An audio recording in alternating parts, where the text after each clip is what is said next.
hamma mushukka muhabbat qiladi, to'g'rimi? Nimaga hamma mushukni yaxshi ko'radi?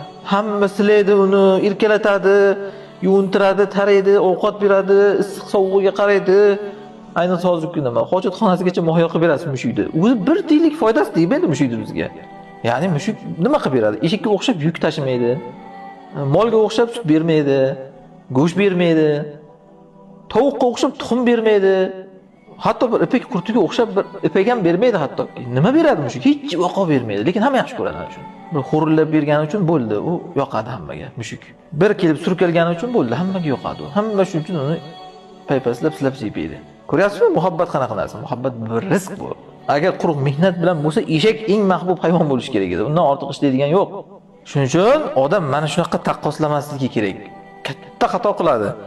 Ya'ni biz shuncha ish qilamizda yana biz yomonmizmi? Yomon bo'laverar ekansiz o'rningizda. Ish qilishingizga qaramaydi.